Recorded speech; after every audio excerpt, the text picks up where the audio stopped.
আজকে আমি এয়ারপোর্টের কিছু আপনাদেরকে তথ্য দেখাবো। দেখেন তো মিরপুর শাহজালাল আন্তর্জাতিক বিমানবন্দর এলো 2 নম্বর গেট।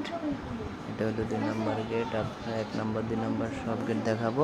তো এখন দেখতে পাচ্ছি আপনার 1 নম্বর গেট। এই যে 1 নম্বর গেটে আমরা যাব এবং ঠিক আছে ভিতরে ঢুকাবো, ঢুইকা আপনাদেরকে দেখাবো কেমনে কি। ঠিক আছে, আপনারা কেউ যারা নতুন তারা মনে করেন যে কেউ বুঝলেন, এটা সব দেশের থেকে আসা যাওয়া হয়। এখন সবাই দেখতে পাচ্ছেন আমরা ভিতরে প্রবেশ করতেছি। দেখেন তো এটা হলে 1 নম্বর গেট। 1 নম্বর গেটের আপনার ভিতরে সাইড, ঠিক আছে। তো ওই যে দেখেন 1 নম্বর দেখা আছে, এই জায়গা আপনারা এসে বসবেন। বসলে আপনাদের যাত্রী মানে আপনাদের লোক যে যখন আসবে তখন রিসিভ করবেন। এখন আবার দেখেন ওই যে 2 নম্বর গেটে এখন আমরা যাচ্ছি, তো একটু ফলো করবেন সবাই। ওই যে 2 নম্বর গেট দেখা যাইতেছে। আবার আপনাদের হাতের ডাইনের দিকে আপনাদের পার্কিংয়ের জায়গাও আছে। এই যে এটা হলো পার্কিংয়ের জায়গা। তো পার্কিংয়ের জায়গা হলো 2টা, আপনার একটা না, পার্কিংয়ের জায়গা 2টা। তো এখন আমি বর্তমানে যাচ্ছি হলো 2 নম্বর গেটের ভিতরে। এখন আমি যাব, প্রবেশ করব। তো সবাই একটু দেখেন, আমি ভিতরে যাচ্ছি, আপনারা দেখেন, সবাই ফলো রাখেন। যারা নতুন তারা ভয়ের কিছু নেই, ঠিক আছে। কোন জায়গায় দাঁড়াবেন, কী করবেন না করবেন সব বলে দিব। এটা হলো 2 নম্বর গেট, বুঝতে পারছেন।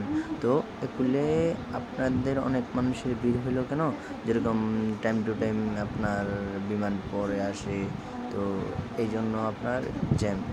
যে বিমানটা আসবে এই বিমানটা মনে করেন যে এই টাইমে জ্যাম, মনে করেন যে একটা টাইম আছে বিমান আসার, ফ্লাইট কটা তাও দেবো, ওটাও দেবো। আপনি কীভাবে আপনি জানবেন আপনার যাত্রী পড়ছে।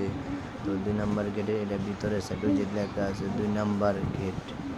তো এখন আমরা কি করব, তো আনসাররা আপনার ভিতরে আপনার সিকলের বাইরে রাখতে পারে, দেখছেন বাইরে, মানে ভিতরে থাকা যাবে না, যেন যাত্রীরা যখন ভিতরে থাকবেন যাত্রীরা আপনাদের থাকতে পারবে না, এই জন্য আপনাদেরকে সিকলের বাইরে থাকতে হবে। এখন আমি 2 নম্বর গেটের থেকে বেরিয়ে যাচ্ছি।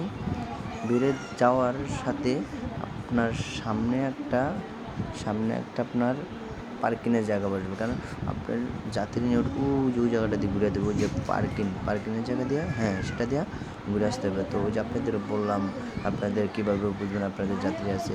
তো এগুলোর টাইম আছে, কোন দেশে, যে কোনো দেশ বলবে ওই দেশের থেকে আপনাদের এগুলো লিস্ট করা আছে, যেরকম সৌদি 10টা 11টা 12টা এরকম। এই যে দেখছেন, মানে যে বিমানটা এসে পড়বো ওটা ওইটাই যেরকম লাফাচ্ছে, ওটা যে মনে করবেন যে বিমানটা পড়লে আপনাদের ওটা লেখা উঠবে এই বিমানটা আসে বা কিছু হয়েছে এরকম কিছু, বুঝছেন। যেরকম উপরে একটা বাদ, আবার আপনারা ভয় পাবেন না, ঠিক আছে। তো টাইম টু টাইম আপনার বিমান আসে না এবং পড়ে না, ঠিক আছে।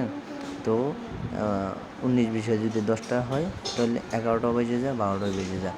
আবার যদি 9টা হয় তাহলে আপনার 8টা বাজে চলে আসে। তো সবাই একটু যারা রিসিভ করতে যাবেন তারা সবাই একটু আগে যেয়ে বসে থাকবেন, 1 ঘন্টা আধা ঘন্টা 2 ঘন্টা আগে, 1.5 ঘন্টা আগে যেয়ে বসে থাকবেন।